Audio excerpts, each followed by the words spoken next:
Sveiki, eteryje laida Alfa taškas ir šiandien laidoje padiskutuosime apie dirbtinį intelektą, apie šios technologijos plėtrą ir apie tai, ką tai atneša jau dabar, ką atneš ateityje ir kokią vietą visame šitame paveiksle užima Lietuva, kokios yra mūsų šalies ambicijos. Tai šiandieną ir padarysime.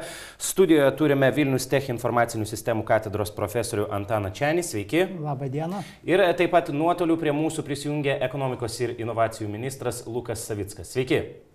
Labą dieną. Ministre, tai nuo jūsų norėčiau pradėti. Jūs šviežiai grįžęs esate iš Paryžiaus. Paryžiuje vyko dirbtinio intelekto konferencija, į kurią susirenka ir technologijų pasaulio lyderiai, ir apskritai valstybių lyderiai. Ir visame tame fone dar noriu ir žiūrovams priminti, kad prieš pat konferenciją buvo paskelbta, Prancūzijos prezidentas Emmanuelis Macronas kalbėjo apie tai, kad artimiausiais metais Prancūzijoje iš privačių investuotojų bus sutelkta virš 100 milijardų eurų į dirbtinio intelekto sektorių. Donaldas Trumpas jau anksčiau kalbėjo apie 500 milijardų investicijas Jungtinėse valstijose. Tai turint omeny ir šituos skaičius, ir tai galbūt, ką jūs išgirdote ir pamatėte Paryžiuje, su kokiomis mintimis jūs grįžote į Lietuvą? Mes jau esame kalbėję ne kartą apie dirbtinio intelekto proveržį, ar ne, apie kažkokį tai naują puslapį pasaulio istorijoje. Ar galima sakyti, kad ir apie tas investicijas kalbant, ir galbūt apie pačią konferenciją, kad mes verčiame dar vieną lapą ir žengiame į dar kažkokį tai didesnį, aukštesnį aukštą? Ar kaip jūs matote visą situaciją?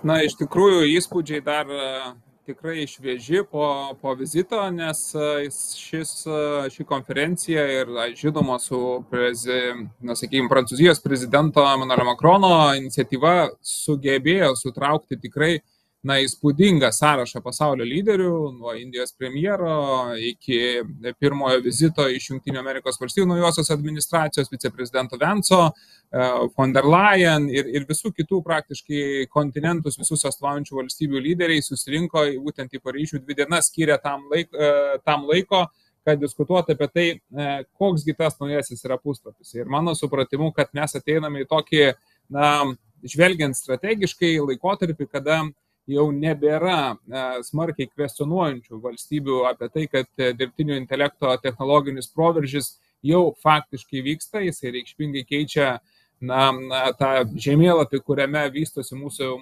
visų valstybių ekonomikos, ir prasidėjo tam tikros gyvos lenktynės tarp skirtingų valstybių, kur didžiosios valstybės smarkiai varžosi viena su kita, apie tai, kuriuose ekonomikose tas proveržis bus ypatingai spartus ir sukurs didžiausią tą naudą tiek tų šalių ekonomikoms, tiek verslams veikiančioms tose šalise.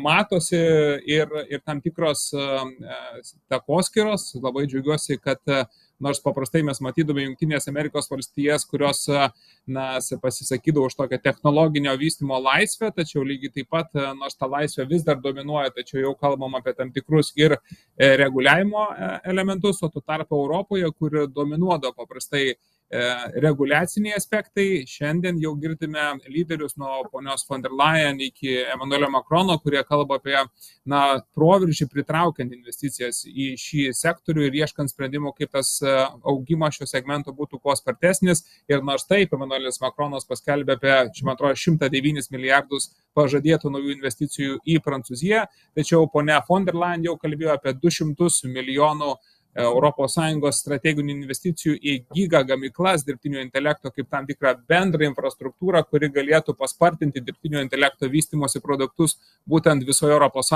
Čia matau didelę strateginę galimybę Lietuvai, nes turime ir viena vertus pigios žalios energetikos tam tikrais momentais, kada mes galime tai pasiūlyti būtent šio sektoriaus atstovams, tiek taip pat turime reikiamas žinias, kompetencijas ir valstybės dėmesį ten nukreipiant tiek valstybės pagalbos, tiek kitas priemonės.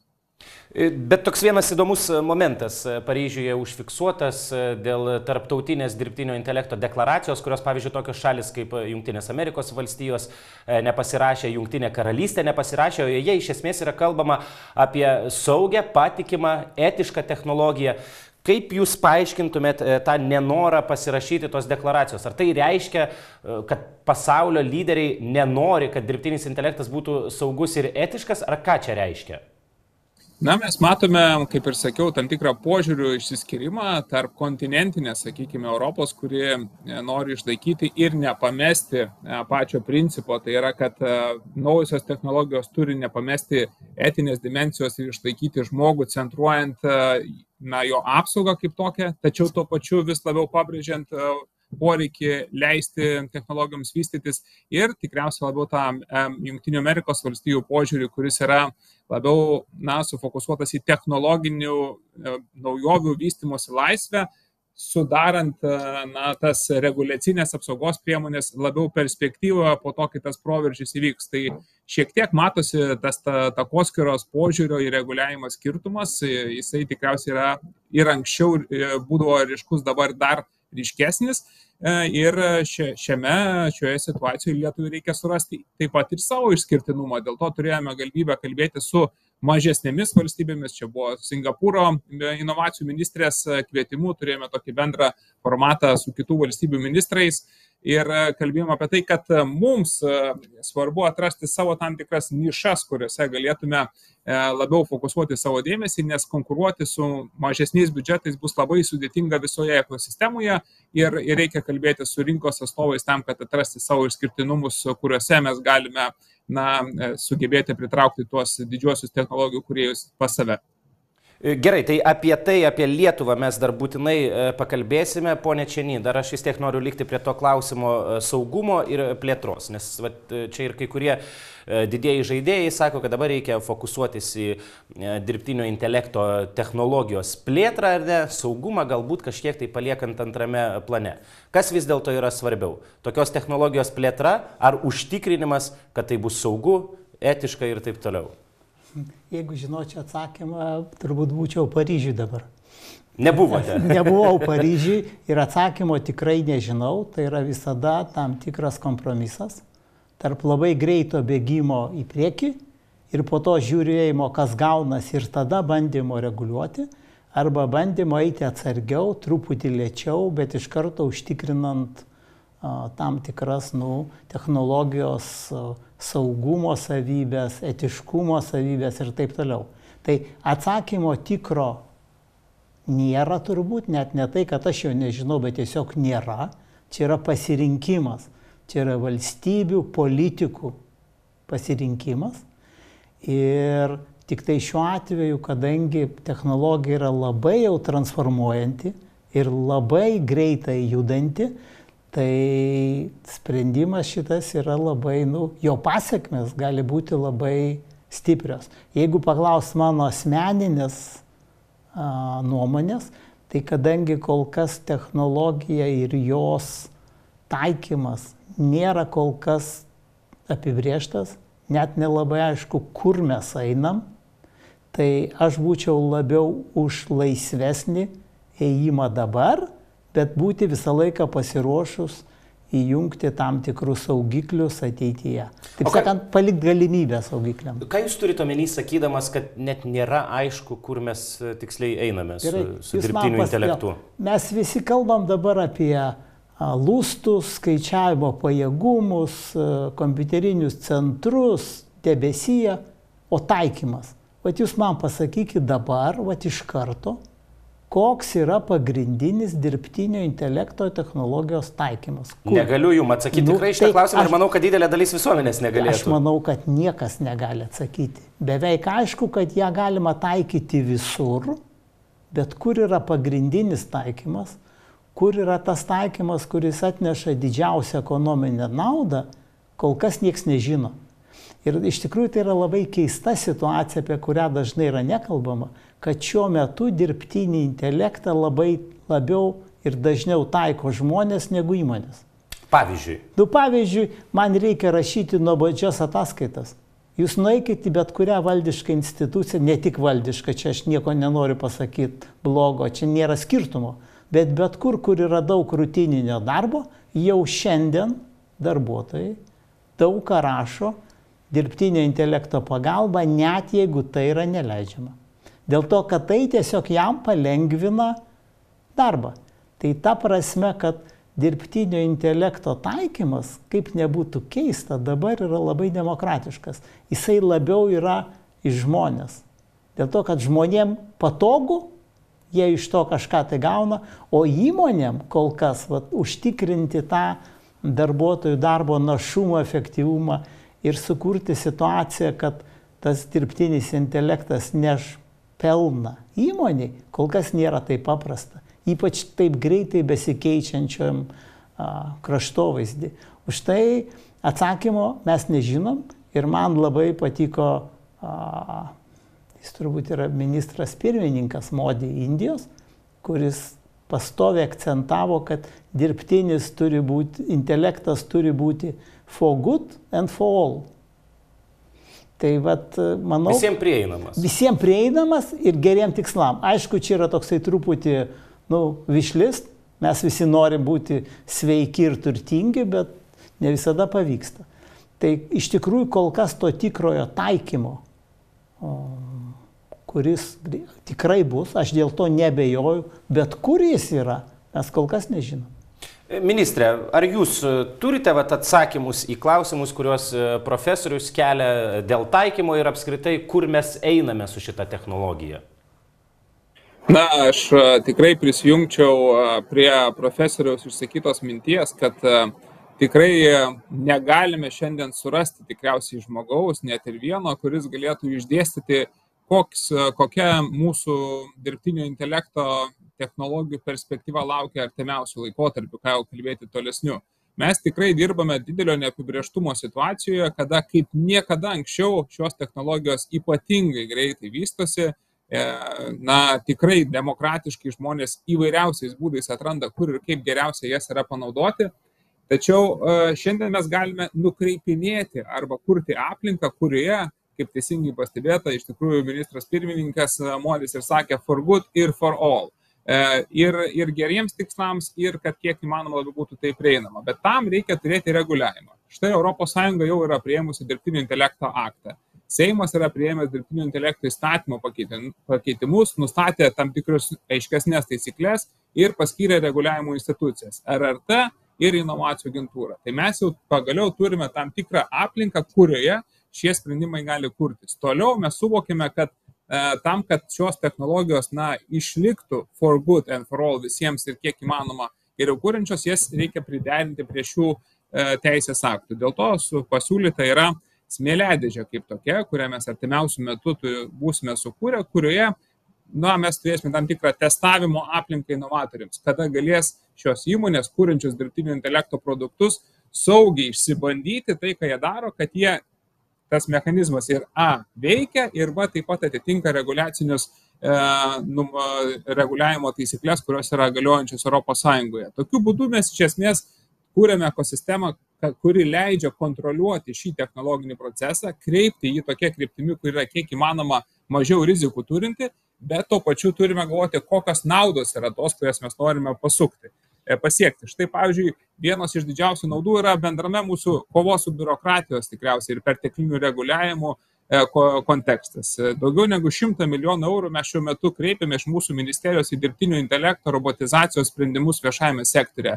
GovTech, skaitmenizacija, RRF lėšos, visą tai sukuria galimybes mums kaip viešajam sektoriui tapti greitesniu, sklandesniu ir mažiau perteklinės biurokratijos kūrenčių viešuoju sektoriumi. Tai yra strateginis tikslas ir mums padeda įvairūs dirbtinio intelekto sprendimai tai padaryti. Lygiai taip pat turim suvokti, kad jeigu nebus žmonių, kurie geba tai naudoti, jeigu mūsų augantis vaikai nebus apmokomi mokyklose, tai mes turėsime daugybę iššūkių. Štai kaip tik vakar kartu su vedliais ir pradėjome bendrą tokią su Google iniciatyvą pažinti dirbtinį intelektą klasėje. Bus apmokama 1500 mokytojų, palies daugiau negu 400 000 vaikų.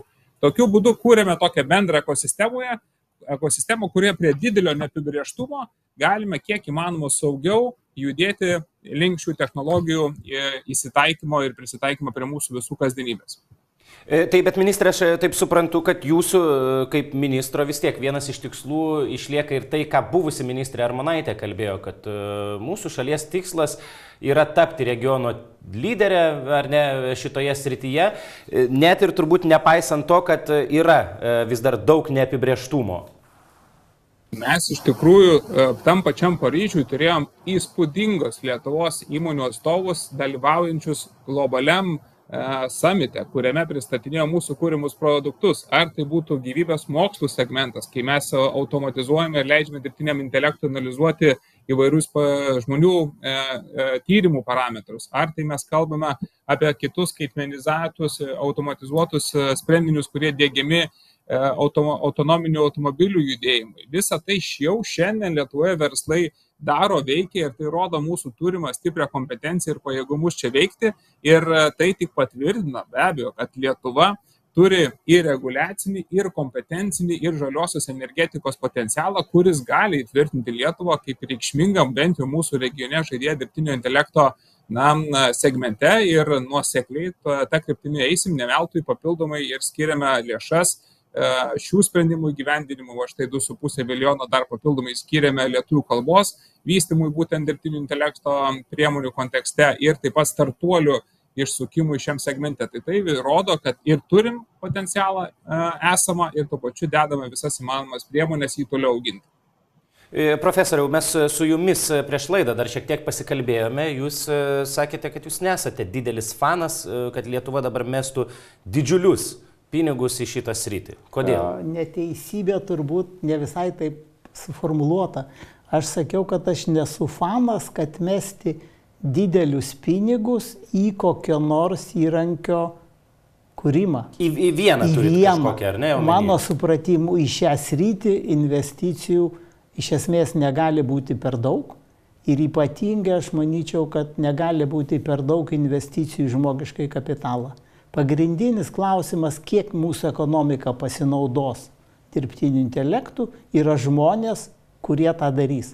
Mes turim turėti kaip galima daugiau žmonių, kurie spėja, žino, kas tai yra dirbtinis intelektas ir spėja su tais naujausiais pokyčiais.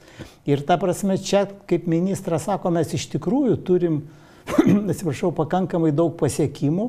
IT kvalifikacija Lietuvoje yra pakankamai aukšta, ką parodė jau istorija su kriptovaliutom savo laiku, kur reiškia šitas būtent finansų srityje mes buvom vieni iš lyderių, tai iš tikrųjų mes tų žmonių turim. Mes dabar pakankamai, sakyčiau, kaip visada, norėtųsi daugiau, bet mes turim tikrai gražių rezultatų. Mes turim Lietuvos mokslo taryboje IT mokslo programą, kurioje yra finansuojami naujausi ieškojimai IT srityje, tame tarpe dirbtiniam intelekte, ir kur yra pritraukiamas didelis skaičius studentų, kad jie išėję galėtų dirbti bet kur, startupuose ir panašiai. Savo universitete mes turim šiais metais pradėtą dirbtinio intelekto magistratūros programą, kuri yra finansuojama iš dalies iš Digital Europe lėšų, kur mes ruošiam po 40 magistrantų per metus. Ir dar kovo pradžioj pas mus bus renginys to pačio Google finansuojamas. Mes mokysim, iš esmės jis yra skirtas cyber security, bet šiais laikais tai yra susiję tiesiogiai su dirbtiniu intelektu. Ir iš tikrųjų nematau, ar ministras dar čia dalyvauja. Dalyvauja. Norėčiau pakviesti į šitos programos, tai yra Google.org programa, Cyber Security, kovo, dabar taip iš atminties sakyčiau, 8 dieną. Norėčiau tikrai pakviesti sudalyvauti atidarėme tos programos, kur bus studentai apmokomi Cyber Security pagrindų, net ne IT specialistai, ir kurie po to eisi savivaldybės, mažas įmonės mokyti saugumo, nes aš manau, kad bendras IT informacijos saugumo lygis yra labai svarbi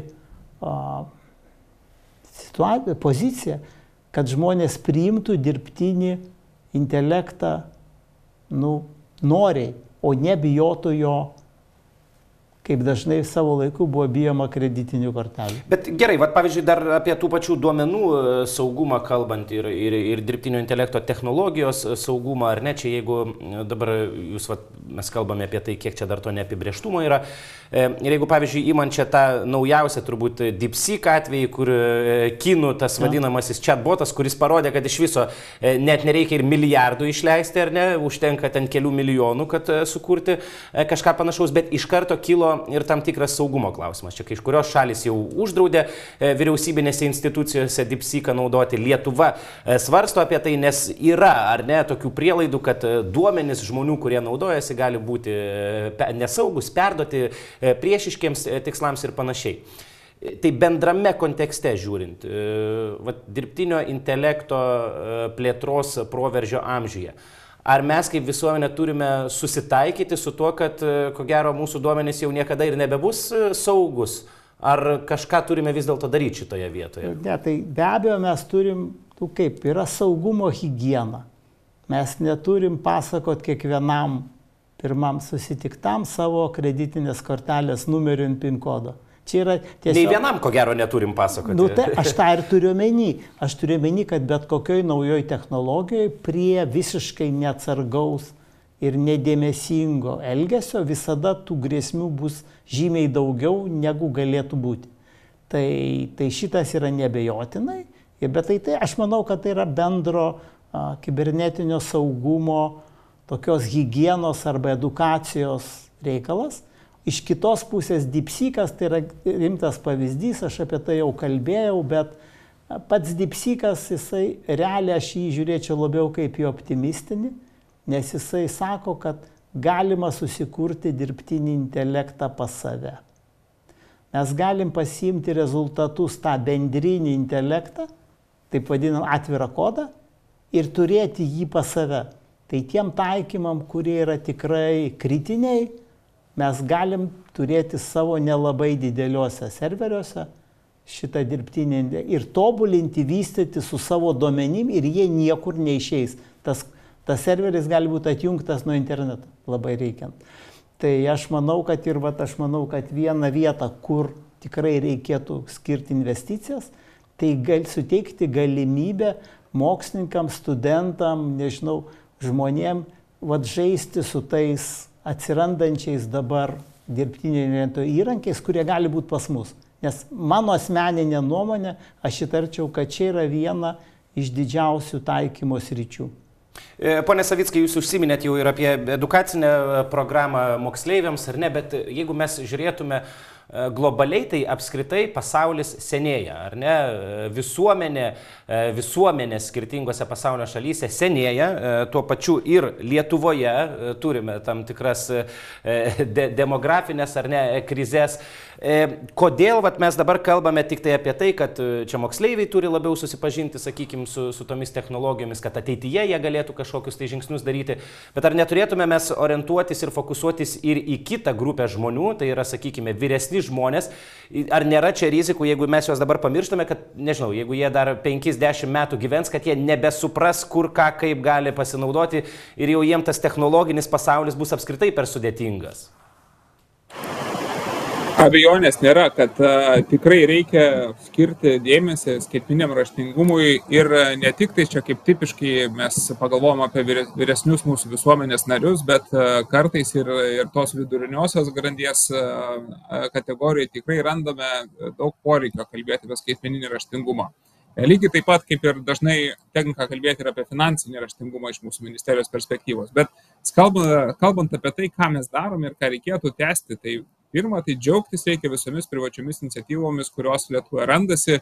Ir būtent tas mūsų ministerijos globojimas Vedlių ir Google iniciatyva pažinti dirbtinį intelektą klasėje yra beprotiškai svarbus ir labai linkime jiems kuo dideliausios sėkmės pasiekti tos 40 000 vaikų ir šiek tiek supažindinti tiek su technologinėmis galimybėmis, tiek su tam tikrais rizikos aspektais, kuriuos vaikai būtų mokomi atpažinti ir įsivertinti. Tačiau jokių būdų mes neapsiribojame šią apimtimi ir lygiai taip pat ministerijoje didelį dėmesį skiriame ir sidabrinės ekonomikos dedamai. Matome, kad mūsų visuomenė tikrai, toks žodis naudojimas amžėja, darosi vis labiau vyresnė ir turime ieškoti būdų, kaip integruoti į mūsų darbo rinką tuos vyresnio amžiaus visuomenės narius, kurie dar nori joje būti aktyvūs, tačiau, jau trūksta tų tokių bazinių ir dažnai skaitmeninių kompetencijų. Tam yra irgi papildomos programos, kurias numatome ir valstybė padeda įgyti tas žinias.